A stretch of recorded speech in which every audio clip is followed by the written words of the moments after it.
Hi friends, చాలా మంది నా వీడియోని స్కిప్ చేస్తున్నారు. స్కిప్ చేయకుండా చివరి దాకా చూడండి, ఓకేనా? ఈరోజు క్లాస్ ఏమంటే మల్టిప్లికేషన్స్, ఓకేనా? మన నిజ జీవితంలో మల్టిప్లికేషన్స్ ఏ విధంగా ఉపయోగపడతాయో చాలా క్లారిటీగా చెప్తా, వినండి.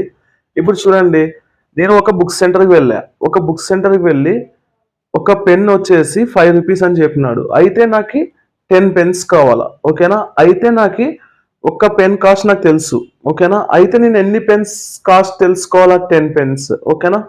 అయితే మనం ఎన్ని పెన్స్ కావాలనుకున్నాం? 10 పెన్స్ కావాలనుకున్నాం. అయితే ఒక పెన్ కాస్ట్ ఎంత? 5 రూపీస్. అట్లయితే ఎంత అవుతుంది? 50 రూపీస్ అవుతుంది, ఓకేనా? 10 పెన్స్ కాస్ట్ ఎంత అవుతుంది? 50 రూపీస్ అవుతుంది, ఓకేనా? ఇంకొక ఎగ్జాంపుల్ తీసుకుందాం, ఓకేనా? ఒక పెన్సిల్ కాస్ట్ వచ్చేసి 3 రూపీస్. అయితే నాకు 20 పెన్సిల్స్ కావాలా, ఓకేనా? ఇప్పుడు నాకు పెన్సిల్స్ ఎన్ని కావాలి? ఇక్కడ 20 పెన్సిల్స్. అయితే ఒక పెన్సిల్ కాస్ట్ ఎంత? 3 రూపీస్, ఓకేనా? అయితే ఎంత అవుతుంది? 60 రూపీస్ అవుతుంది, ఓకేనా? అయితే ఇప్పుడు నేను కిరాణం షాప్కి వెళ్ళా, ఓకేనా? కిరాణం షాప్కి వెళ్ళి ఒక ఆయిల్ ప్యాకెట్ వచ్చేసి 50 రూపీస్ అనుకోండి ఎగ్జాంపుల్గా. నాకు వచ్చేసి 10 ఆయిల్ ప్యాకెట్స్ కావాలా, ఓకేనా? నాకు వచ్చేసి ఎన్ని ఆయిల్ ప్యాకెట్స్ కావాలా? 10 ఆయిల్ ప్యాకెట్స్ కావాలా? అయితే ఒక ఆయిల్ ప్యాకెట్ కాస్ట్ ఎంత?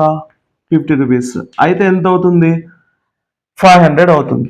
10 5 జా 50, 10 5 జా 50, 10 0 జా 0. ఎంత అవుతుంది? 500 అవుతుంది, ఓకేనా? ఇంకొక ఎగ్జాంపుల్ చూద్దాం. నేను కిరాణం షాప్లోనే ఉన్నా ఇప్పటికీ. 1 కేజీ షుగర్ వచ్చేసి 30 రూపీస్ అంట. అయితే నాకు 20 కేజీస్ షుగర్ కావాలా, ఓకేనా? నాకు కావాల్సింది 20 కేజీస్ షుగర్ కావాలా, ఓకేనా? అయితే ఈచ్ కేజీ కాస్ట్ ఎంత చెప్పిన? 30 రూపీస్ చెప్పిన, ఓకేనా? ఈచ్ కేజీ కాస్ట్ ఎంత? 30 రూపీస్ అన్న. అయితే నాకు 20 కేజీస్ షుగర్ ఎంత పడుతుంది, ఓకేనా అనేది మీరు చేసి కామెంట్లో నాకు పెట్టండి. అది కరెక్టా కాదా చెక్ చేసి నేను చెప్తా. ఈ వీడియో కనుక మీకు నచ్చినట్లయితే లైక్ చేయండి, షేర్ చేయండి, సబ్స్క్రైబ్ చేయండి. Thank you friends.